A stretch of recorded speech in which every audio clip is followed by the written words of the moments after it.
Hello, dear people. How are you doing? Today, I'm going to teach you the difference between I did something and I was doing something. These are two different sentences in English language. I did something and I was doing something. Do you know the difference?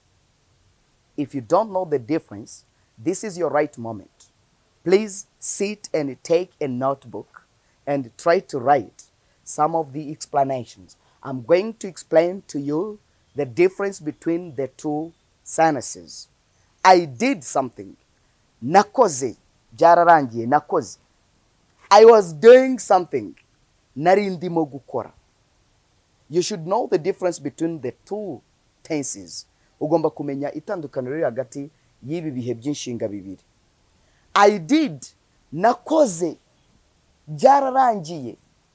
I did many things last year. Umwaka ushize nakoze ibintu byinshi. I was doing many things last year. Umwaka ushize nari ndimo gukora ibintu byinshi. Yes, we are going to see the difference. We are going to see the meaning of I did something. First of all, let's start with I did something. Reka dutangire na I did something kugira ngo byumve neza. We use the simple past, I did. We mean an action we completely performed in the past. Tuba dusobanura igikorwa twakoze kikarangira muri past. Twaragikoze, ntabwo twari turimo kugikora. Simple past and past continuous byose ni ibikorwa twakoze byarangiye. Ariko kimwe twarakirangije twaragikoze nitwitaye kumenya duration. Here we don't consider the duration. Hano nitwita ku gihe cyamaze gikorwa. For example, I went to school yesterday. Iki ni gikorwa nakoze cyo kugenda kujya ku ishuri. I went to school yesterday bivuze ko nagiye ku ishuri ejo hashize. I went to school yesterday. Ejo hashize nagiye ku ishuri. This is an action that I did. Iki ni igikorwa nakoze. But I don't consider the duration. Ariko sindi kwita ku gihe byamfashe. But when I say I was going to school yesterday, nibyo tugiye kureba, nari ndi kujya ku ishuri ejo. Here I consider the duration. Aho ngaho murumva ko nitaye ku gihe byamfashe. I was going. Nari ndimo kujya ku ishuri. My friend, where were you going when I saw you yesterday? Ejo nkubona wari urimo kujya he? I'm going to use past continuous. Nzahita ngusubiza nti, my friend, I was going to school when you saw me yesterday. Ejo nari ndi kujya ku ishuri igihe wambonaga. Do you get it? Nice. Then here, when we use past, simple past, when you say I did something, tuba twitaye tuba turi kureba ko twakoze gusa igikorwa. Ntabwo tuba twitaye ku gihe cyamaze gikorwa. Mu gihe past continuous, the duration. Yes, at a specific time.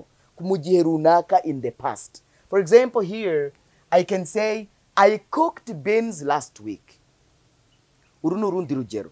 I cooked beans last week. Umunyeshuri w'umuhanga yahise amenya ko muri past continuous ubu tuzavuga ngo iki?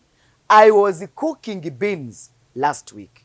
Mu cyumweru cyashize burya nari ndi guteka iki? Ibishyimbo. Cyangwa se last week on Friday, kavuga uti mu cyumweru cyashize kuwa gatanu, evening, washaka ugashyiraho na nimugoroba. Last week on Friday evening, I was cooking beans. Nari ndimo guteka ibishyimbo. They called me last night. Ibi bivuze ko bampamagaye. Ntabwo nitaye ko kumenya igihe byamaze bari kumpamagara oya barampamagaye byararangiye. But when I say they were calling me last week or last night, they were calling me last night. Mu ijoro ryakeye bari kumpamagara. That is past continuous. They were calling me. But when I say they called me, barampamagaye cyangwa bampamagaye mu ijoro ryakeye. That is the difference between simple past and past continuous. We use simple past to talk about a completed action in the past. But we use past continuous when you are talking about an action that was still going on in the past.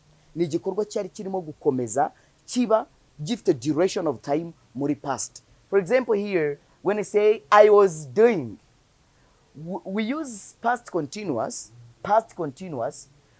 I was doing to mean an action that was happening. Iyo tuvuga igikorwa cyari kiri kuba in the past. Here we consider the duration. Hano tuba twitaye ku gihe noneho. Mu gihe muri simple past ntabwo tuba twitaye ku gihe icyo gikorwa cyari kiri kuberamo. Ariko hano tuba twitaye ku gihe cyamaze. I was doing, for example, I was going to school yesterday. Interuro ya mbere tuba turi kuvuga ngo I went to school. Nagiye ku ishuri. Simple past of verb to go. But I was going to school yesterday. Ejo nari ndi kujya ku ishuri. Do you see the difference? Yes. For example, nakubaza ni, nshobora kukubaza ni, my friend, where were you going yesterday when I saw you? Ejo nkubona wari uri kujya. Yesterday, I was going to school. Ejo nari ndi kujya ku ishuri. Not I went. I went to school bivuze nagiye ku ishuri. Byararangiye. But I was going to school nari ndi kujyayo. Yes. Biragusaba rero iki? Biragusaba kumenya the difference between the two tenses. Urabimenya gute? Kugira ngo ubimenye, you should practice a lot.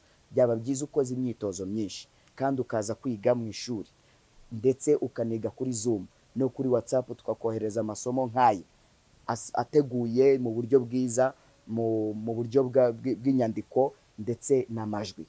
Biragusaba gukanda subscribe kugira ngo ibi bintu byose ubigereho. Kugira ngo umenye icyongereza neza no gukanda subscribe ukajya wiga aya masomo tukwigisha buri gihe. You should subscribe to our channel so that you can get our lessons every day.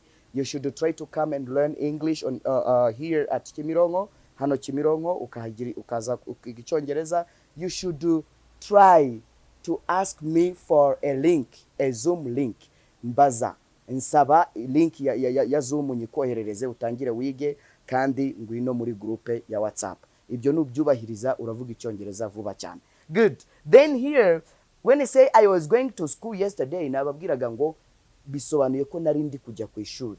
Then I was cooking beans last night. Mu ijoro ryakeye nari ndi guteka ibishyimbo. Ni igikorwa nari ndimo. Then they were calling me that time. Bari kumpamagara cyagiye.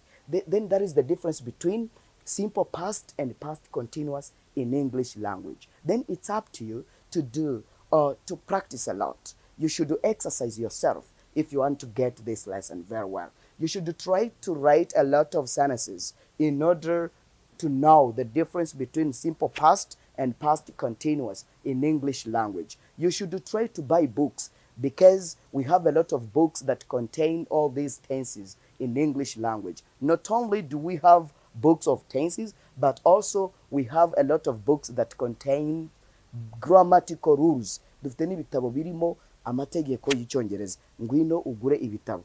Ngwino ugure n'ibitabo byanditse mu buryo bwa stories. Burimo ama stories menshi. Biraza kugufasha cyane. I am teacher Jasper, my friend. I've been teaching you the difference between simple past and past continuous in English language. Bye bye. See you tomorrow.